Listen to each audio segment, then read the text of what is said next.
Startup ਵਿੱਚ ਇੱਕ ਵਾਰ ਫਿਰ ਤੁਹਾਡਾ ਸਵਾਗਤ ਹੈ ਜੀ। ਮੈਂ ਸਿਮਰਤ ਗਰੇਵਾਲ ਤੁਹਾਡੇ ਲਈ ਲੈ ਕੇ ਆਇਆ ਹਾਂ ਨਵਾਂ ਸ਼ੋਅ ਸਟਾਰਟਅਪ। ਨਵਾਂ ਇੱਕ ਐਪੀਸੋਡ ਤੁਹਾਡੇ ਲਈ ਲੈ ਕੇ ਹਾਜ਼ਰ ਹੋਏ ਹਾਂ। ਜਿਵੇਂ ਕਿ ਤੁਹਾਨੂੰ ਪਤਾ ਹੈ, ਸਟਾਰਟਅਪ ਦੇ ਵਿੱਚ ਅਸੀਂ ਹਰ ਹਫ਼ਤੇ ਤੁਹਾਡੇ ਲਈ ਵੱਖੋ ਵੱਖਰੇ ਵਿਸ਼ਿਆਂ 'ਤੇ ਗੱਲ ਕਰਦੇ ਹਾਂ। ਅੱਜ ਦੇ ਸਟਾਰਟਅਪ ਦੇ ਵਿੱਚ 3 ਮੁੱਖ ਵਿਸ਼ੇ ਨੇ ਜਿਹੜੇ ਕਿ ਹੁਣ ਚਰਚਾ ਦੇ ਵਿੱਚ ਨੇ, ਉਹਨਾਂ 'ਤੇ ਗੱਲ ਕਰਾਂਗੇ। ਇੱਕ ਤਾਂ ਕਾਫੀ 2-3 ਹਫ਼ਤਿਆਂ ਤੋਂ ਕਾਫੀ ਜਿਹੜਾ ਮੁੱਦਾ ਭਖਿਆ ਹੋਇਆ ਹੈ ਕੈਨੇਡੀਅਨ ਫੋਰਸਿਸ ਦੇ ਵਿੱਚ ਸੈਕਸ਼ੂਅਲ ਮਿਸਕੰਡਕਟ ਦਾ। ਉਸ ਤੋਂ ਬਾਅਦ ਜਿਹੜੇ ਆਪਣੇ ਰੱਖਿਆ ਮੰਤਰੀ ਨੇ ਉਹ ਵੀ ਇਹਦੇ ਘੇਰੇ ਵਿੱਚ ਆ ਗਏ ਨੇ। ਸੋ ਹੁਣ ਕੁਝ ਨਵੀਆਂ ਡਿਵੈਲਪਮੈਂਟ ਹੋਈਆਂ ਨੇ, ਉਹਦੇ ਬਾਰੇ ਵੀ ਗੱਲਬਾਤ ਕਰਾਂਗੇ ਅਤੇ 2 ਮੁੱਦੇ ਹੋਰ ਅੱਜ ਦੇ ਪ੍ਰੋਗਰਾਮ ਦੇ ਵਿੱਚ ਤੁਹਾਡੇ ਨਾਲ ਸਾਂਝੇ ਕਰਾਂਗੇ। ਸੋ ਇਹਨਾਂ ਸਾਰਿਆਂ ਮੁੱਦਿਆਂ 'ਤੇ ਚਰਚਾ ਕਰਨ ਲਈ ਅੱਜ ਮੇਰੇ ਨਾਲ ਸਟੂਡੀਓ ਵਿੱਚ ਹਾਜ਼ਰ ਨੇ ਵੀਡੀਓ ਕਾਲ ਦੇ ਜ਼ਰੀਏ Jagdish Grewal, daily Canadian Punjabi post ਤੋਂ। ਉਹਨਾਂ ਦੇ ਨਾਲ ਗੱਲ ਕਰਾਂਗੇ। ਸਭ ਤੋਂ ਪਹਿਲਾਂ ਆਪਾਂ ਕਰਦੇ ਹਾਂ ਉਹਨਾਂ ਦਾ ਸਵਾਗਤ। ਗਰੇਵਾਲ ਸਾਹਿਬ, ਤੁਹਾਡਾ ਸਵਾਗਤ ਹੈ ਜੀ ਸਟਾਰਟਅਪ ਵਿੱਚ। ਥੈਂਕ ਯੂ ਸੋ ਮਚ ਸਿਮਰ ਗਰੇਵਾਲ ਜੀ, ਧੰਨਵਾਦ। ਔਰ ਸਾਰੇ ਹੀ ਦਰਸ਼ਕਾਂ ਨੂੰ ਪਿਆਰ ਭਰੀ ਸਤਿ ਸ਼੍ਰੀ ਅਕਾਲ ਜੀ। ਸਤਿ ਸ਼੍ਰੀ ਅਕਾਲ ਜੀ। ਅੱਛਾ ਗਰੇਵਾਲ ਸਾਹਿਬ, ਆਪਾਂ ਇੱਥੋਂ ਸ਼ੁਰੂ ਕਰਦੇ ਹਾਂ। ਜਿਵੇਂ ਕਿ ਤੁਹਾਨੂੰ ਪਤਾ ਹੈ, ਪਿਛਲੇ ਕੁਝ ਹਫ਼ਤਿਆਂ ਤੋਂ ਜਿਹੜਾ ਕੈਨੇਡੀਅਨ ਫੋਰਸਿਸ ਦਾ ਵਿਵਾਦ ਕਾਫੀ ਭਖਿਆ ਹੋਇਆ ਹੈ। ਸੋ ਇੱਥੋਂ ਸ਼ੁਰੂ ਕਰਦੇ ਹਾਂ ਵੀ ਉਹਦੇ ਵਿੱਚ ਕੀ ਨਵੀਆਂ ਜਿਹੜੀਆਂ ਹੁਣ ਡਿਵੈਲਪਮੈਂਟਸ ਹੋਈਆਂ ਨੇ। ਜੀ ਸਿਮਰ ਜੀ, ਪਹਿਲਾਂ ਸਾਰੀ ਆਪਾਂ ਇਹਦੀ ਬੈਕਗਰਾਊਂਡ ਦੇ ਉੱਤੇ ਝਾਤ ਮਾਰ ਲਈਏ। ਜਿਹੜੀ ਇਸ ਸਮੇਂ ਸਾਡੇ ਕੈਨੇਡੀਅਨ ਫੋਰਸਿਸ ਦੇ ਵਿੱਚ ਸਥਿਤੀ ਬਣੀ ਹੋਈ ਹੈ, ਜਿਹੜੀ ਸਾਡੀ ਫੌਜ ਦੀ ਇਸ ਸਮੇਂ ਸਥਿਤੀ ਬਣੀ ਹੋਈ ਹੈ, ਉਹ ਬੜੀ ਚਿੰਤਾਜਨਕ ਉਹਨੂੰ ਇਸ ਲਈ ਕਹਿ ਰਹੇ ਹਾਂ ਕਿ ਲਗਾਤਾਰ ਦੇਖੋ, ਸਭ ਤੋਂ ਪਹਿਲਾਂ ਤਾਂ ਸਾਡੇ ਜਿਹੜੇ ਜਨਰਲ ਜੋਨਾਥਨ ਬੈਂਸ, ਉਹਨਾਂ ਨੂੰ ਅਸਤੀਫਾ ਦੇਣਾ ਪੈ ਗਿਆ। ਤੇ ਉਸ ਤੋਂ ਬਾਅਦ ਫਿਰ ਰਾਈਟ ਵੇ ਅਗਲੇ ਜਨਰਲ ਜਿਹੜੇ ਥਾਪੇ ਗਏ, ਐਡਮਿਰਲ ਆਰਟ ਮੈਕਡੋਨਲਡ, ਉਹਨਾਂ ਨੂੰ ਅਸਤੀਫਾ ਦੇਣਾ ਪੈ ਗਿਆ।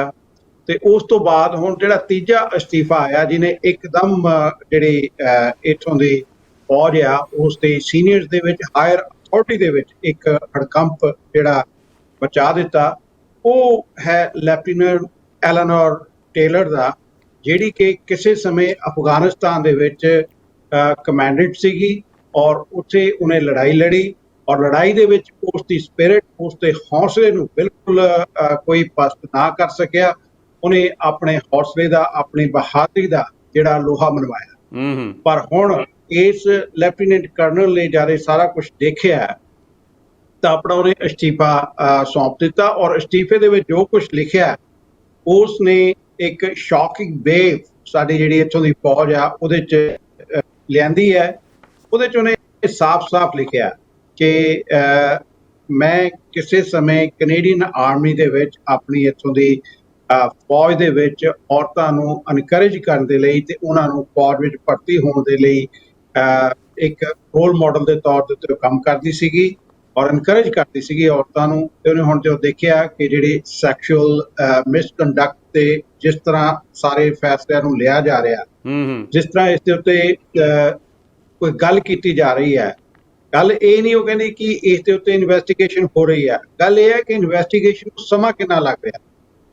ਹੁਣ ਆਪਾਂ ਜਨਰਲ ਜੋਨਾਥਨ ਬੈਂਸ ਦੀ ਗੱਲ ਕਰੀਏ, ਇਹ ਜਦੋਂ ਜਨਰਲ ਬਣੇ ਨੇ ਉਦੋਂ ਵੀ ਇਹ ਗੱਲ ਸਾਹਮਣੇ ਆਈ ਸੀਗੀ ਕਿ ਇਹਨਾਂ ਦੇ ਉੱਤੇ ਸੈਕਸ਼ੂਅਲ ਮਿਸਕੰਡਕਟ ਦੇ ਜਿਹੜੇ ਦੋਸ਼ ਨੇ ਉਹ ਲੱਗ ਰਹੇ ਸੀ। ਪਰ ਉਦੋਂ ਪਹਿਲਾਂ ਜਦੋਂ ਇਹ ਅਫਗਾਨਿਸਤਾਨ ਦੇ ਵਿੱਚ ਸਨ, ਇਸੇ ਤਰ੍ਹਾਂ ਹੀ ਇਹਨਾਂ ਦੇ ਇੱਕ ਹਮਰਤਬਾ ਅਮਰੀਕਨ ਆਫਿਸਰ, ਮਹਿਲਾ ਆਫਿਸਰ, ਉਹਦੇ ਨਾਲ ਇਹਨਾਂ ਦੇ ਰਿਲੇਸ਼ਨ ਡਿਵੈਲਪ ਹੋਏ। ਉਸ ਨੂੰ ਲੈ ਕੇ ਕੈਨੇਡੀਅਨ ਤੇ ਅਮਰੀਕਨ ਆਰਮਡ ਦੇ ਵਿੱਚ, ਫੋਰਸਿਸ ਦੇ ਵਿੱਚ ਇਸ ਦੀ ਵਾਹਵਾ ਚਰਚਾ ਚੱਲੀ ਕਿ ਇਸ ਲੈਵਲ ਦੇ ਜਿਹੜੇ ਆਫਿਸਰਸ ਨੇ ਦੋਨਾਂ ਦੇਸ਼ਾਂ ਦੇ, ਉਹ ਅਫਗਾਨਿਸਤਾਨ ਦੇ ਵਿੱਚ ਇਸ ਤਰ੍ਹਾਂ ਰਿਲੇਸ਼ਨ ਡਿਵੈਲਪ ਕਰ ਰਹੇ। ਬਾਅਦ ਦੇ ਵਿੱਚ ਉਹਨਾਂ ਨੇ ਉਸ ਦੇ ਨਾਲ, ਮਹਿਲਾ ਨਾਲ, ਉਸ ਆਫਿਸਰ ਦੇ ਨਾਲ ਸ਼ਾਦੀ ਵੀ ਕਰ ਲਈ ਸੀ। ਪਰ ਇਹ ਤੋਂ ਇਲਾਵਾ ਹੋਰ ਸੈਕਸ਼ੂਅਲ ਮਿਸਕੰਡਕਟ ਦੇ ਦੋਸ਼ ਸੀਗੇ।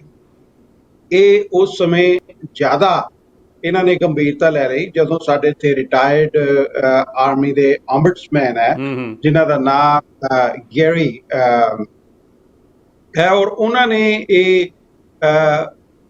ਟੈਸਟੀਮਨੀ ਕਮੇਟੀ ਦੇ ਸਾਹਮਣੇ, ਇਹ ਟੈਸਟੀਮਨੀ ਦੇ ਦੌਰਾਨ ਇਹ ਖੁਲਾਸਾ ਕਰ ਦਿੱਤਾ ਕਿ ਜਿੰਨੇ ਜਨਰਲ ਜੋਨਾਥਨ ਬੈਂਸ ਦੇ ਉੱਤੇ ਦੋਸ਼ ਸਨ, ਤਾਂ ਉਹਨਾਂ ਨੂੰ ਮੈਂ ਆਪਣੇ ਡਿਫੈਂਸ ਮਿਨਿਸਟਰ ਹਰਜੀਤ ਸਿੰਘ ਸੱਜਣ ਹੋਣਾ ਨੂੰ 2018 ਦੇ ਵਿੱਚ ਦੱਸਣ ਦੀ ਕੋਸ਼ਿਸ਼ ਕੀਤੀ ਕਿ ਮਿਨਿਸਟਰ ਸਾਹਿਬਾਨ, ਆਪਣੇ ਜਿਹੜੇ ਫੌਜ ਦੇ ਜਨਰਲ ਨੇ ਉਹਨਾਂ ਦੇ ਉੱਤੇ ਗੰਭੀਰ ਦੋਸ਼ ਲੱਗ ਰਹੇ ਨੇ ਕਿ ਉਹਦੇ ਮੇਰੇ ਕੋਲੇ ਪੁਖਤਾ ਸਬੂਤ ਨੇ। ਕਹਿੰਦੇ ਜਦੋਂ ਮੈਂ ਆਪਣੀ ਜੇਬ ਦੇ ਵਿੱਚੋਂ ਉਹਨਾਂ ਦੇ ਪੁਖਤਾ ਸਬੂਤਾਂ ਦਾ ਚਿੱਠਾ ਕੱਢਣ ਦੇ ਲਈ ਜੇਬ 'ਚ ਹੱਥ ਪਾਇਆ ਤਾਂ ਇੱਕਦਮ ਮਿਨਿਸਟਰ ਨੇ ਮੈਨੂੰ ਰੋਕ ਦਿੱਤਾ ਕਿ ਨਹੀਂ ਬਿਲਕੁਲ ਨਹੀਂ, ਤੁਸੀਂ ਮੇਰੇ ਸਾਹਮਣੇ ਇਸ ਦਾ ਕੋਈ ਜ਼ਿਕਰ ਨਹੀਂ ਕਰਨਾ।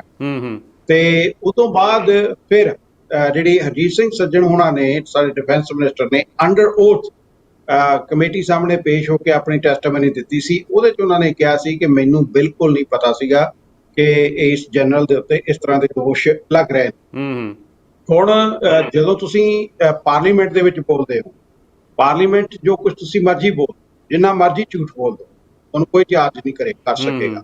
ਕੁਛ ਕਹਿ ਦਿਓ, ਕੋਈ ਤੁਹਾਡੇ ਤੇ ਡੈਫਾਮੇਸ਼ਨ ਦਾ ਕੇਸ ਨਹੀਂ ਕਰ ਸਕੇਗਾ ਪਾਰਲੀਮੈਂਟ ਦੇ ਦਾਇਰੇ ਦੇ ਅੰਦਰ। ਪਰ ਜਦੋਂ ਤੁਸੀਂ ਕਮੇਟੀ ਦੇ ਸਾਹਮਣੇ ਜਾਂਦੇ ਹੋ ਤਾਂ ਤੁਸੀਂ ਅੰਡਰ ਓਥ ਗੱਲ ਕਰ ਰਹੇ ਹੋ, ਸਹੁੰ ਚੁੱਕ ਕੇ ਗੱਲ ਕਰ ਰਹੇ ਹੁੰਦੇ ਹੋ ਕਿ ਮੈਂ ਜੋ ਕੁਝ ਵੀ ਕਹਾਂਗਾ ਸੱਚ ਕਹਾਂਗਾ, ਸੱਚ ਤੋਂ ਇਲਾਵਾ ਕੁਝ ਨਹੀਂ ਕਹਾਂਗਾ। ਹੁਣ ਉਸ ਕਮੇਟੀ ਦੇ ਸਾਹਮਣੇ ਜਦੋਂ ਹਰਜੀਤ ਸਿੰਘ ਸੱਜਣ ਹੋਣਾ ਨੇ ਇਹ ਕਹਿ ਦਿੱਤਾ ਕਿ ਮੈਨੂੰ ਇਹਨਾਂ ਤੇ ਲੱਗੇ ਕਿਸੇ ਵੀ ਦੋਸ਼ਾਂ ਬਾਰੇ ਕੋਈ ਪਤਾ ਨਹੀਂ ਸੀ, ਤਾਂ ਉਹ ਇੱਕ ਤਰ੍ਹਾਂ ਦੀ ਪਰਜੇ ਹੋ ਗਈ, ਇੱਕ ਤਰ੍ਹਾਂ ਦੀ ਇਹਨਾਂ ਦਾ ਕਮੇਟੀ ਦੇ ਸਾਹਮਣੇ ਬੋਲਿਆ ਝੂਠ ਹੋ ਗਿਆ। ਤੇ ਉਸ ਤੋਂ ਬਾਅਦ ਦੁਬਾਰਾ ਫੇਰ ਇਹਨਾਂ ਨੂੰ ਕਮੇਟੀ ਨੇ ਤਲਬ ਕਰ ਲਿਆ ਕਿ ਤੁਸੀਂ ਆਓ ਦੁਬਾਰਾ ਫੇਰ ਪੇਸ਼ੀ ਦੇ ਵਿੱਚ, ਤੇ ਫੇਰ ਅੰਡਰ ਓਥ ਉਹਨਾਂ ਨੇ ਗੱਲ ਕੀਤੀ। ਹੁਣ ਉਨੀ ਦੇਰ ਤੱਕ ਇਹ ਗੱਲਾਂ ਸਾਹਮਣੇ ਆ ਗਈਆਂ ਸਨ ਕਿ ਹਰਜੀਤ ਸਿੰਘ ਸੱਜਣ ਦੇ ਸਟਾਫ ਨੂੰ ਵੀ ਪਤਾ ਸੀਗਾ ਔਰ ਪ੍ਰਧਾਨ ਮੰਤਰੀ ਜਸਟਿਨ ਟਰੂਡੋ ਦੇ ਸਟਾਫ ਨੂੰ ਵੀ ਪਤਾ ਸੀ, ਪੀਐਮਓ ਦੇ ਆਫਿਸ ਨੂੰ ਵੀ ਪਤਾ ਸੀ ਕਿ ਕੀ ਹੋ ਰਿਹਾ।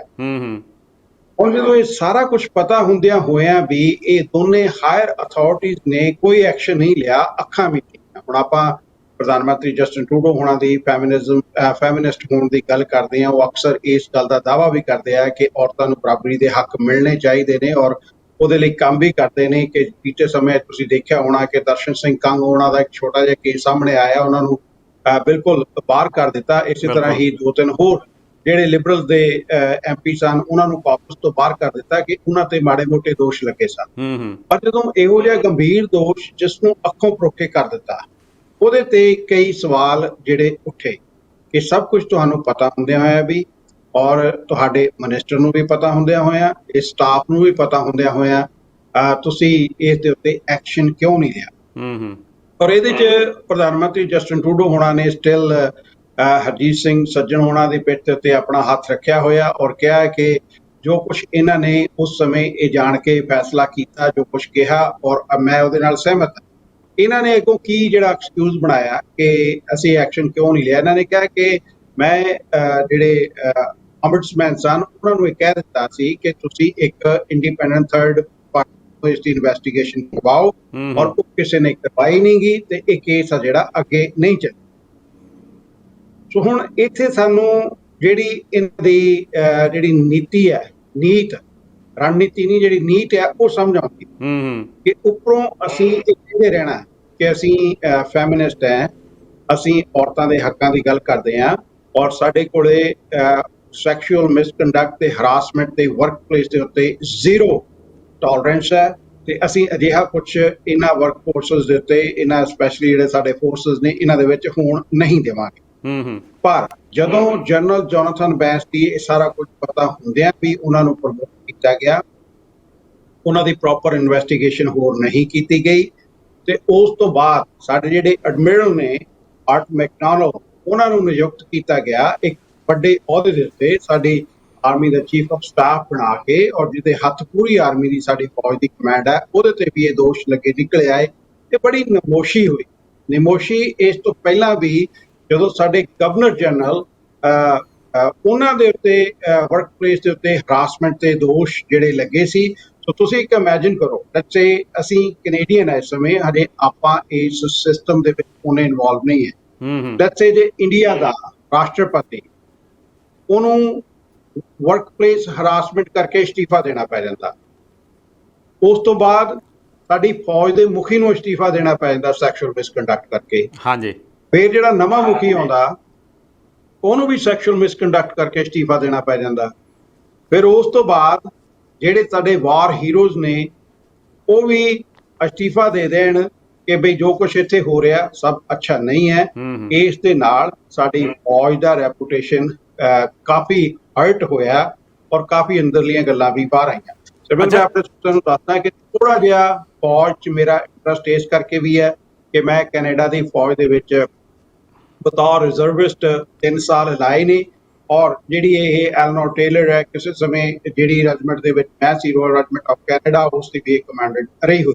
ਹੂੰ ਸੋ ਇਹਨੇ ਕਾਫੀ ਜਿਹੜਾ ਫੌਜ ਦੇ ਰੈਪੂਟੇਸ਼ਨ ਦੇ ਉੱਤੇ ਧੱਬਾ ਲਾਇਆ। ਪਲੱਸ ਸਾਡੇ ਜਿਹੜੇ ਪ੍ਰਧਾਨ ਮੰਤਰੀ ਹੈ ਅਤੇ ਨਾਲ ਦੀ ਨਾਲ ਰੱਖਿਆ ਮੰਤਰੀ ਜਿਹੜੇ ਸਾਡੇ ਡਿਫੈਂਸ ਮਿਨਿਸਟਰ ਨੇ ਉਹਨਾਂ ਦੇ ਉੱਤੇ ਉਹਨਾਂ ਦੀ ਨੀਤੀ ਦੇ ਉੱਤੇ ਵੀ ਕਾਫੀ ਧੱਬਾ ਇਸ ਨੇ ਲਾਇਆ।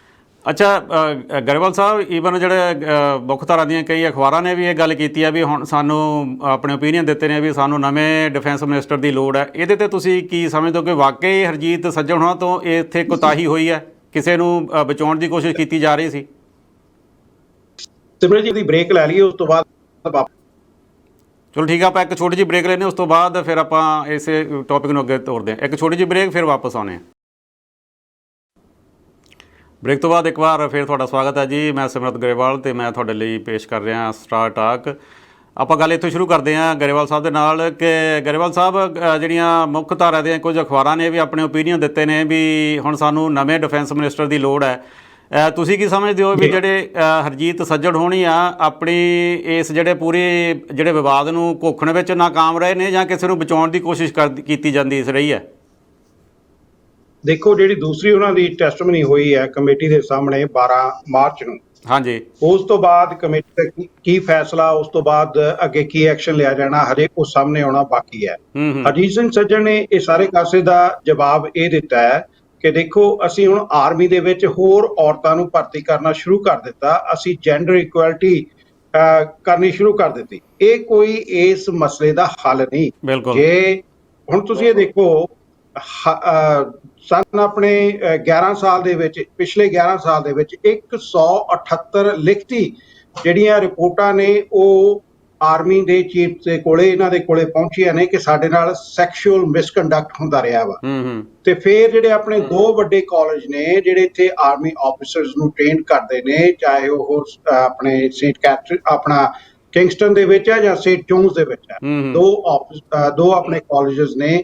ਉਹਨਾਂ ਦੇ ਵਿੱਚ 68% ਨੰਬਰ ਨੋਟ ਕਰੋ, 68% ਜਿਹੜੇ ਆਫੀਸਰ ਬਣਦੇ ਲਈ ਕੈਡਟ ਜਾਂਦੇ ਨੇ, ਉਹਨਾਂ ਨੇ ਜ਼ਿਆਦਾ ਸੈਕਸ਼ੂਅਲ ਦੁਰਵਿਹਾਰ ਆਪਣੇ ਕਿਸੇ ਸਾਥੀ ਦੇ ਨਾਲ ਹੁੰਦਾ ਦੇਖਿਆ ਜਾਂ ਫਿਰ ਉਹਨਾਂ ਦੇ ਨਾਲ ਹੋਇਆ। ਬਿਲਕੁਲ, ਕਾਫੀ ਵੱਡਾ ਨੰਬਰ ਹੈ ਜੀ। ਮਸਲੇ ਨੂੰ ਹੱਲ ਕਰਨ ਦੇ ਲਈ ਹਰਜੀਤ ਸਿੰਘ ਸੱਜਣ ਨੇ ਜਵਾਬ ਦੇ ਦਿੱਤਾ ਕਿ ਅਸੀਂ ਜੈਂਡਰ ਇਕੁਐਲਿਟੀ ਦੇ ਨੂੰ ਪੂਰਾ ਕਰਨ ਦੇ ਲਈ ਉਹਦੇ ਤੇ ਕੰਮ ਕਰਦੇ ਹੋਏ ਅਸੀਂ ਫੌਜ ਦੇ ਵਿੱਚ ਹੋਰ ਔਰਤਾਂ ਨੂੰ ਭਰਤੀ ਕਰਨ ਦੇ ਲਈ ਐਨਕਰੇਜ ਕੀਤਾ ਤੇ ਉਹਨਾਂ ਦੇ ਲਈ ਜਗ੍ਹਾ ਵੀ ਬਣਾਈ ਹੈ। ਇਹ ਤਾਂ ਹੁਣ ਇਹਦਾ ਕੋਈ ਜਵਾਬ ਨਹੀਂ ਹੋਇਆਗਾ। ਬਿਲਕੁਲ ਇਹ ਬਿਲਕੁਲ ਜਿਹੜਾ ਵਾਜਬ ਜਵਾਬ ਨਹੀਂਗਾ। ਹੁਣ ਇਹ ਜਿਹੜੀ ਉਹਨਾਂ ਦੀ ਫਲਿਪ ਫਲॉप ਜੀ ਚੱਲ ਰਹੀ ਹੈ ਇਸ ਸਮੇਂ, ਇਸ ਦੇ ਉੱਤੇ ਡੈਫੀਨੇਟਲੀ ਬਹੁਤ ਸਾਰੇ ਕ੍ਰਿਟਿਕਸ ਵੱਲੋਂ ਇਹ ਕਿਹਾ ਜਾ ਰਿਹਾ ਹੈ ਕਿ ਬੜੀ ਜਲਦੀ ਪ੍ਰਧਾਨ ਮੰਤਰੀ ਜਸਟਿਨ ਟਰੂਡੋ ਉਹਨਾਂ ਦਾ ਅਸਤੀਫਾ ਲੈ ਲੈਣਗੇ ਤੇ ਉਹਨਾਂ ਨੂੰ ਰੁਖਸਤ ਹੈ ਜਿਹੜੇ ਇਸ ਅਹੁਦੇ ਤੋਂ ਕਰ ਦੇਣਗੇ। ਜਿਹੜਾ ਇਹ ਸਾਰਾ ਕੁਝ ਫਲਿਪ ਫਲॉप ਹੋਇਆ ਔਰ ਜਿਹੜਾ ਇਹ ਦੋਵੇਂ ਜਨਰਲਸ ਦੀ ਸਿਲੈਕਸ਼ਨ ਤੇ ਫਿਰ ਉਸ ਤੋਂ ਬਾਅਦ ਅੰਬਡਸਮੈਨ ਦੇ ਵੱਲੋਂ ਲਾਏ ਗਏ ਦੋਸ਼, ਇਹ ਬੜੇ ਗੰਭੀਰ ਦੋਸ਼ ਨੇ। ਕਮੇਟੀ ਦੇ ਵਿੱਚ ਅੰਡਰ ਓਥ ਉਸ ਵੱਲੋਂ ਝੂਠ ਬੋਲਿਆ ਗਿਆ। ਇਹ ਇੱਕ ਬੜਾ ਗੰਭੀਰ ਮੁੱਦਾ ਹੁੰਦਾ ਹੈ ਸਾਡੇ ਪਾਰਲੀਮੈਂਟਰੀ ਸਿਸਟਮ। ਬਿਲਕੁਲ ਗਰੇਵਾਲ ਸਾਹਿਬ, ਇਸ ਤੋਂ ਅੱਗੇ ਆਪਾਂ ਦੂਸਰੇ ਮੁੱਦੇ ਤੇ ਗੱਲ ਕਰੀਏ। ਨਾਲ ਦੀ ਨਾਲ ਆਪਾਂ ਇਹ ਵੀ ਦੱਸ ਦਈਏ ਵੀ ਪਤਾ ਨਹੀਂ ਕਿਉਂ ਸਿਆਸਤਦਾਨ ਜਦੋਂ ਕਿਸੇ ਅਹੁਦੇ ਤੇ ਪਹੁੰਚ ਜਾਂਦੇ ਨੇ ਤਾਂ ਉਹਨੂੰ ਉਹ ਇਸ ਤਰ੍ਹਾਂ ਲੈ ਲੈਂਦੇ ਨੇ ਵੀ ਹੁਣ ਅਸੀਂ ਪੱਕੇ ਇਸ ਗੱਦੀ ਤੇ ਰਹਿਣਾ। ਉਹਨਾਂ ਨੂੰ ਇਹ ਨਹੀਂ ਸਮਝ ਆਉਂਦਾ ਵੀ ਲੋਕਾਂ ਦੇ ਚੁਣੇ ਹੋਏ ਤੁਸੀਂ ਨੁਮਾਇੰਦੇ ਹੋ। ਜਦੋਂ ਲੋਕ ਚਾਹਣ, ਜੇ ਤੁਸੀਂ ਉਹਨਾਂ ਦੀਆਂ ਭਾਵਨਾਵਾਂ ਦੀ ਕਦਰ ਨਾ ਕਰੋਗੇ ਤਾਂ ਲੋਕ ਤੁਹਾਨੂੰ ਉਸ ਅਹੁਦੇ ਤੋਂ ਲਾਹ ਵੀ ਸਕਦੇ ਨੇ। ਅੱਛਾ ਗਰੇਵਾਲ ਸਾਹਿਬ, ਦੂਸਰਾ ਜਿਹੜਾ ਮੁੱਦਾ ਇਹ ਵੀ ਕਾਫੀ ਲੰਬੇ ਸਮੇਂ ਤੋਂ ਚਰਚਾ ਦੇ ਵਿੱਚ ਰਿਹਾ ਹੈ, ਮੈਡੀਕਲ ਅਸਿਸਟਡ ਜਿਹੜੀ ਮੌਤ ਦਾ ਮੁੱਦਾ। ਇਹ ਸੈਨੇਟ ਵਿੱਚ ਹੁਣ ਬਿੱਲ C7 ਜਿਹੜਾ ਸੈਨੇਟ ਵਿੱਚੋਂ ਵੀ ਪਾਸ ਹੋ ਗਿਆ। ਇਹਦੇ ਤੇ ਥੋੜ੍ਹੀ ਆਪਣੇ ਦਰਸ਼ਕਾਂ ਨੂੰ ਜਾਣਕਾਰੀ ਦਿਓ ਵੀ ਇਹ ਕੀ ਹੈ ਤੇ ਆਉਣ ਵਾਲੇ ਸਮੇਂ ਦੇ ਵਿੱਚ ਇਹਦੇ ਕਿਸ ਤਰ੍ਹਾਂ ਦੇ ਪ੍ਰਭਾਵ ਹੋਣਗੇ। ਸਾਡੀ ਸਰਕਾਰ ਨੇ ਲੋਕਾਂ ਨੂੰ ਮਰਨਾ ਸੌਖਾ ਕਰ ਦਿੱਤਾ। ਸੋ ਜਿੱਦਾਂ ਹੋਰ ਬਹੁਤ ਸਾਰੇ ਕੰਮ ਸੌਖੇ ਕਰੀ ਜਾ ਰਹੀ ਹੈ ਸਰਕਾਰ ਲੋਕਾਂ ਲਈ, ਹੁਣ ਅਗਰ ਜੇ ਉਹ ਮਰਨਾ ਚਾਹਣ ਤਾਂ ਉਹਨਾਂ ਦੇ ਲਈ ਸੌਖਾ ਹੋ ਗਿਆ। ਕਈ ਸਾਲ ਪਹਿਲਾਂ ਤੋਂ ਇਹ ਜਿਹੜਾ ਮੈਡੀਕਲ ਅਸਿਸਟਡ ਸੁਸਾਈਡ ਡੈਥ ਦਾ ਬਿੱਲ ਜਿਹੜਾ ਪਾਸ ਹੋਇਆ ਸੀ, ਬਾਅਦ ਦੇ ਵਿੱਚ ਫਿਰ ਇਸ ਨੂੰ ਕਿਊਬੈਕ ਦੀ ਕੋਰਟ ਦੇ ਵਿੱਚ ਚੈਲੰਜ ਕੀਤਾ ਗਿਆ। ਕਿਊਬੈਕ ਦੀ ਕੋਰਟ ਨੇ ਇਹਨੂੰ ਵਾਪਸ ਪਾਰਲੀਮੈਂਟ ਦੇ ਵਿੱਚ ਭੇਜਿਆ ਪਾਰਲੀਮੈਂਟਸ ਨੇ ਕੁਝ ਸੋਧਾਂ ਕਰਕੇ ਸੈਨੇਟ ਦੇ ਵਿੱਚ ਭੇਜਿਆ, ਸੈਨੇਟਸ ਨੇ ਕੁਝ ਆਪਣੀਆਂ ਸੋਧਾਂ ਕਰਕੇ ਵਾਪਸ ਪਾਰਲੀਮੈਂਟ ਦੇ ਵਿੱਚ ਭੇਜਿਆ, ਵਾਪਸ ਪਾਰਲੀਮੈਂਟ ਨੇ ਫਿਰ ਇਸ ਦੇ ਵਿੱਚ ਕੁਝ ਸੋਧਾਂ ਕਰਕੇ ਸੈਨੇਟਸ ਭੇਜਿਆ ਤੇ ਹੁਣ ਇਹਦੀ 26 ਮਾਰਚ ਕੋਰਟ ਵੱਲੋਂ ਦਿੱਤੀ ਗਈ ਸੀ ਕਿ 26 ਮਾਰਚ ਤੱਕ ਤੁਸੀਂ ਆਪਣਾ ਇਹ ਕਾਨੂੰਨ ਸੋਧ ਕੇ ਬਣਾਓ। ਤੇ ਹੁਣ ਉਹ ਡੈਡਲਾਈਨ ਨੂੰ ਮੀਟ ਕਰਨ ਦੇ ਲਈ ਇਹਨਾਂ ਨੇ ਬੜੀ ਕਾਹਲੀ ਦੇ ਨਾਲ ਨਵਾਂ ਸੋਧਿਆ ਹੋਇਆ ਕਾਨੂੰਨ ਹੈ ਉਹ ਪਾਸ ਕਰਵਾਇਆ ਸੈਨੇਟ ਤੋਂ। ਇਹਦੇ 'ਚ ਸਿਮਰਤ ਜੀ ਹੁਣ ਇਹ ਹੈ ਕਿ ਪਹਿਲਾਂ ਇਹ ਸੀਗਾ ਕਿ ਜੇਕਰ ਫੋਰਸੀਏਬਲ ਡੈਥ ਹੈ ਕਿਸੇ ਦੀ, ਲਾਈਕ ਕੋਈ ਬਿਮਾਰ ਇੰਨਾ ਹੈ, ਕਿਸੇ ਦੀ ਹਾਲਤ ਇੰਨੀ ਗੰਭੀਰ ਹੈ, ਕਿਸੇ ਦੀ ਦੁਰਦਸ਼ਾ ਇੰਨੀ ਹੋ ਚੁੱਕੀ ਹੈ ਕਿ ਤੁਹਾਨੂੰ ਲੱਗਦਾ ਹੈ ਕਿ 2 4 5 ਦਿਨ ਹਫ਼ਤੇ ਤੱਕ ਇਸ ਦੀ ਮੌਤ ਹੋ ਜਾਏ। ਉਹ ਇੰਨਾ ਬੰਦਾ ਦੁਖੀ ਹੈ ਕਿ ਉਹ ਦਰਦ ਨਹੀਂ ਸਹਾਰ ਸਕਦਾ ਤੇ ਉਹ ਕਹਿੰਦਾ ਕਿ ਮੈਂ 5 ਦਿਨਾਂ ਨੂੰ ਵੀ ਮਰਨਾ ਤੇ ਮੈਨੂੰ ਅੱਜ ਹੀ ਮਾਰ ਦੇ। ਤੇ ਡਾਕਟਰ ਉਸ ਨੂੰ ਅਲਾਓ ਕਰ ਦਿੰਦੇ ਸੀਗੇ। ਤੇ ਹੁਣ ਇਹਨਾਂ ਨੇ ਕੀ ਕੀਤਾ ਆ ਕਿ ਅੱਜ ਜੇਕਰ ਮੈਂ ਪਰਸਨਲੀ ਗੱਲ ਕਰਾਂ, ਆਪਣੀ ਵਿਲ ਲਿਖ ਕੇ ਦੇ ਦੇਵਾਂ ਕਿ ਬਈ ਜੇ ਮੈਨੂੰ ਆ ਕੁਛ ਹੋ ਗਿਆ, ਲੈਟਸ ਸੇ ਮੈਂ ਮੈਂਟਲੀ ਡਿਸਟਰਬ ਹੋ ਗਿਆ, ਮੈਨੂੰ ਡਿਪਰੈਸ਼ਨਸ ਹੋ ਗਿਆ, ਮੈਨੂੰ ਡਿਮੈਂਸ਼ੀਆ ਹੋ ਗਿਆ, ਮੈਨੂੰ ਕੁਛ ਐਸੀ ਸਟੇਟ ਦੇ ਵਿੱਚ ਆ ਗਏ ਜਿੱਥੇ ਤੁਸੀਂ ਇਹ ਕਹੋ ਕਿ ਮੈਂ ਆਪਣੇ ਫੈਸਲੇ ਨਹੀਂ ਆਪ ਲੈ ਸਕਦਾਗਾ, ਤਾਂ ਮੈਨੂੰ ਜਿਹੜਾ ਟੀਕਾ ਲਾ ਦਿੱਤਾ ਜਾਵੇ। ਤੇ ਜਾਣੀ ਕਿ ਜਿਹੜੇ ਮੈਂਟਲੀ ਬਿਮਾਰ ਲੋਕ ਨੇ ਉਹਨਾਂ ਨੂੰ ਹੁਣ ਠੀਕ ਕਰਨ ਦੀ ਜ਼ਰੂਰਤ ਨਹੀਂ ਗੀ। ਜੇ ਉਹ ਕਹਿੰਦੇ ਨੇ ਕਿ ਵੀ ਮੈਂ ਮਰਨਾ, ਜੇ ਉਹਨਾਂ ਦੇ ਸੁਸਾਈਡਲ ਥਾਟਸ ਆਉਂਦੇ ਨੇ ਦਿਮਾਗ ਦੇ ਵਿੱਚ, ਤਾਂ ਉਹ ਟੀਕਾ ਆਪਣੇ ਲਗਵਾ ਸਕਦੇ ਨੇ ਤੇ ਆਪਣੀ ਜੀਵਨ ਲੀਲਾ ਖਤਮ ਕਰ ਸਕਦੇ ਨੇ। ਕੈਨੇਡਾ ਦੇ ਵਿੱਚ ਹਰੇਕ ਸਾਲ 4000 ਤੋਂ ਲੈ ਕੇ 5000 ਲੋਕ ਇਸ ਤਰ੍ਹਾਂ ਹੁਣ ਆਪਣੀ ਜੀਵਨ ਲੀਲਾ ਖਤਮ ਕਰਦੇ ਨੇ। ਇਹਦੇ 'ਚ ਕਿਊਬੈਕ ਦੀ ਸਪੋਰਟ ਸੀਗੀ ਲਿਬਰਲ ਪਾਰਟੀ ਨੂੰ। ਬਲਾਕ ਕਿਊਬੈਕ ਅਤੇ ਲਿਬਰਲ ਪਾਰਟੀ ਨੇ ਦੋਵਾਂ ਨੇ ਰਲ ਕੇ ਇਸ ਨੂੰ ਬਿੱਲ ਨੂੰ ਪਾਸ ਕੀਤਾ। ਜਗਮੀਤ ਸਿੰਘ ਦੀ ਮੈਂ ਥੋੜੀ ਜਿਹੀ ਇੱਥੇ ਸ਼ਲਾਘਾ ਕਰਨੀ ਮੰਨਦਾ ਹੈ, ਬਣਦੀ ਹੈ। ਵੈਸੇ ਅਕਸਰ ਜਗਮੀਤ ਸਿੰਘ ਜਿਹੜੀ NDP ਪਾਰਟੀ ਹੈ ਉਹ ਇੰਨੀ ਲਿਬਰਲ ਹੈ ਔਰ ਉਹ ਲਿਬਰਲ ਤੋਂ ਵੀ ਅੱਗੇ 2 ਕਦਮ ਚੱਲਦੀ ਹੈ। ਤੇ ਹੁਣ ਇਸ ਇਸ਼ੂ ਦੇ ਉੱਤੇ ਆ ਕੇ ਜਗਮੀਤ ਸਿੰਘ ਦਾ ਇਹ ਕਹਿਣਾ ਸੀਗਾ ਕਿ ਜਿਹੜੇ ਲੋਕ ਆਪਣਾ ਮਾਨਸਿਕ ਸੰਤੁਲਨ ਖਰਾਬ ਕਰ ਚੁੱਕੇ ਨੇ ਜਾਂ ਫਿਰ ਕੋਈ ਡਿਸੇਬਲਡ ਪਰਸਨ ਹੋ ਗਏ, ਫਿਜ਼ੀਕਲੀ ਚੈਲੰਜਡ ਪਰਸਨ ਹੋ ਗਏ, ਜਿਹੜੇ ਆਪਣਾ ਫੈਸਲਾ ਬਣਾਉਣ ਦੀ ਕਾਬਲੀਅਤ ਨਹੀਂ ਰੱਖ ਰਹੇਗੇ, ਉਹਨਾਂ ਨੂੰ ਕੁਝ ਸਮੇਂ ਲਈ, ਲੈਟਸ ਸੇ 18 ਮਹੀਨੇ ਜਾਂ 2 ਸਾਲ ਦੇ ਲਈ ਉਹਨਾਂ ਨੂੰ ਮੰਥਲੀ ਭੱਤਾ ਜਿਹੜਾ ਵਧਾ ਦਿੱਤਾ ਜਾਵੇ, ਤਾਂ ਜੋ ਕਿ ਉਹ ਆਪਣਾ ਇਲਾਜ ਕਰਾ ਸਕਣ, ਤਾਂ ਜੋ ਕਿ ਇਹਨਾਂ ਨੂੰ ਯਕੀਨ ਹੋ ਜਾਵੇ ਕਿ ਨਾ ਮੈਂ ਕਿਸੇ ਦੇ ਉੱਤੇ ਬੋਝ ਆ, ਨਾ ਕਿਸੇ ਹੋਰ ਨੂੰ ਮੇਰਾ ਟੇਕ ਕੇਅਰ ਕਰਨ ਦੀ ਜ਼ਰੂਰਤ ਹੈ, ਮੇਰੇ ਕੋਲੇ ਇਨਫ ਪੈਸਾ ਆ ਰਿਹਾ ਵਾ ਕਿ ਮੈਂ ਆਪਣਾ ਟੇਕ ਕੇਅਰ ਕਰ ਸਕਦਾ ਤੇ ਆਪਣਾ ਉਹ ਮਾਨਸਿਕ ਤੌਰ ਦੇ ਉੱਤੇ ਆਪਣੀ ਜਿਹੜੀ ਰੋਜ਼ੀ ਰੋਟੀ ਹੈ ਉਹਦੇ ਲਈ ਉਹ ਕਹਿ ਸਕੇਗਾ ਯੈਸ ਮੈਂ ਆਪਣੀ ਰੋਜ਼ੀ ਰੋਟੀ ਆਪ ਦੇ ਸਿਰੋਂ ਖਾਣ ਜੋਗਾ ਹੈਗਾ, ਤੇ ਉਹਨਾਂ ਦਾ ਇਲਾਜ ਕਰਵਾਇਆ ਜਾਵੇ।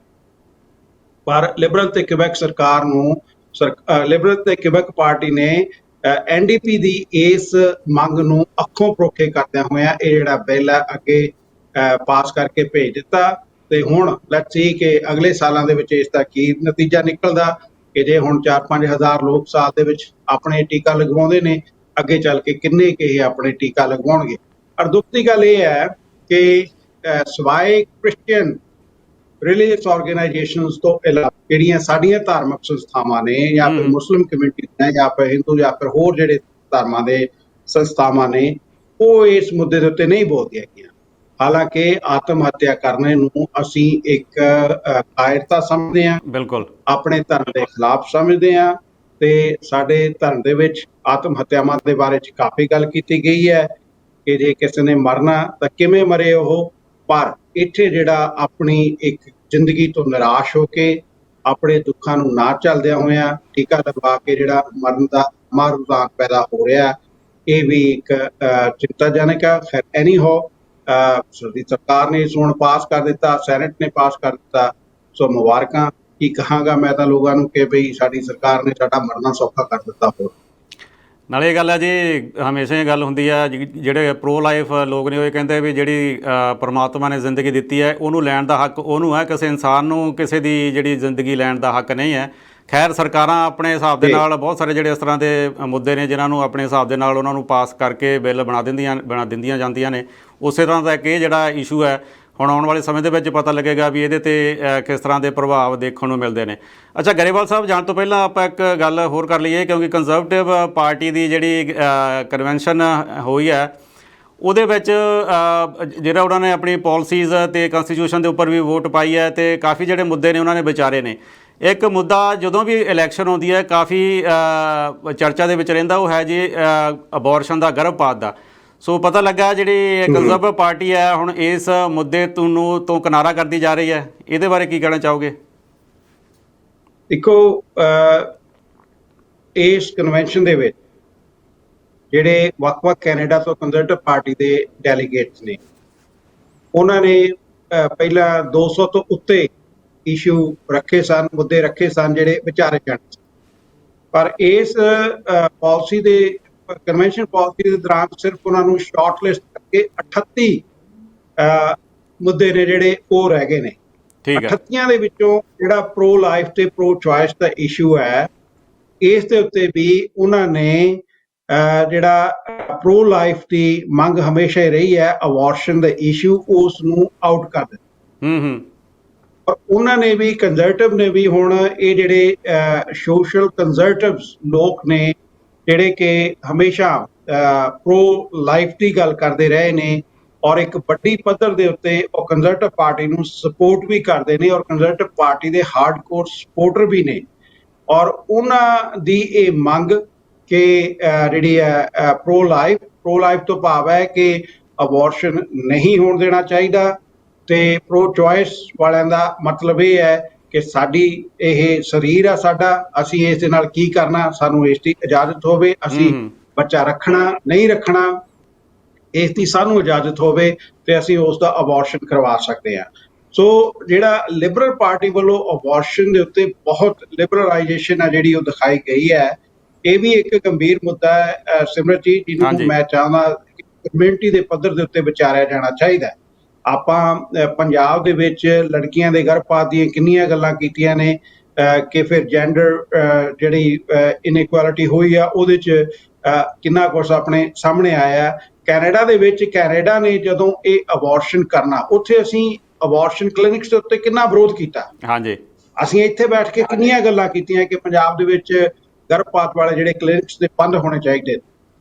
ਪਰ ਜਦੋਂ ਅਸੀਂ ਇੱਥੇ ਬੈਠੇ ਹਾਂ, ਸਾਡਾ ਆਹ ਮੁਲਕ ਹੈ, ਇਹਦੇ 'ਚ ਜੋ ਕੁਝ ਹੋਇਆ ਹੈ ਇਹਨੂੰ ਅਸੀਂ ਬਿਲਕੁਲ ਅੱਖੋਂ ਪਰੋਖੇ ਕਰ ਦਿੱਤਾ। ਬਿਲਕੁਲ। ਹੁਣ ਇੰਨੇ ਲਿਬਰਲ ਪਾਰਟੀ ਨੇ ਜਿਹੜੇ ਆਪਣੇ ਇਹਨੂੰ ਸੌਖਾ ਕਰ ਦਿੱਤਾ ਅਬੋਰਸ਼ਨ ਨੂੰ ਵੀ, ਕਿ ਅੱਗੇ ਪਹਿਲਾਂ ਸਰਜਰੀ ਇੱਕ ਜਿਹੜੀ ਗੋਲੀ ਹੈ 8 ਹਫ਼ਤਿਆਂ ਤੱਕ ਦੇ ਗਰਭਪਾਤ ਨੂੰ ਜਿਹੜੀ ਗਰਭ ਨੂੰ ਉਹ ਪਾਤ ਕਰ ਸਕਦੀ ਹੈ, ਉਹ ਵੀ ਉਹਨਾਂ ਨੇ ਅਲਾਉ ਕਰ ਦਿੱਤੀ ਕਿ ਤੁਸੀਂ ਉਹ ਵੀ ਦੇ ਸਕਦੇ ਹੋ। ਔਰ ਤੁਹਾਨੂੰ ਕੁਝ ਦੱਸਣ ਦੀ ਜ਼ਰੂਰਤ ਨਹੀਂ ਹੈ ਜੋ ਤੁਸੀਂ ਗਰਭਪਾਤ ਲਈ ਜਾਣਦੇ ਹੋ। ਮੈਂ ਇੱਥੇ ਇਹ ਗੱਲ ਨੂੰ ਮੈਨੂੰ ਸ਼ੇਅਰ ਕਰਦਿਆਂ ਸ਼ਰਮ ਵੀ ਆਉਂਦੀ ਹੈ ਥੋੜ੍ਹੀ ਜਿਹੀ, ਤੇ ਹੈਰਾਨੀ ਵੀ ਹੁੰਦੀ ਹੈ। ਜਿਹੜੇ ਇੱਥੇ ਅਬੋਰਸ਼ਨ ਕਲੀਨਿਕਸ ਨੇ, ਬਰੈਂਪਟਨ ਦੇ ਵਿੱਚ ਨੇ, ਟੋਰਾਂਟੋ 'ਚ ਨੇ, ਜਦੋਂ ਤੁਸੀਂ ਉੱਥੇ ਜਾਂਦੇ ਹੋ, ਇੱਕ ਲਾ ਮੁਤਾਬਕ ਜੇਕਰ ਤੁਸੀਂ ਇਹਦਾ ਵਿਰੋਧ ਕਰਦੇ ਹੋ ਤੇ ਤੁਹਾਨੂੰ ਅਲਾਉ ਨਹੀਂ ਗਾ ਕਿ ਤੁਸੀਂ ਉਸ ਦੇ ਇੱਕ ਸਰਟਨ ਦਾਇਰੇ ਦੇ ਵਿੱਚ ਉੱਥੇ ਜਾ ਸਕੋ।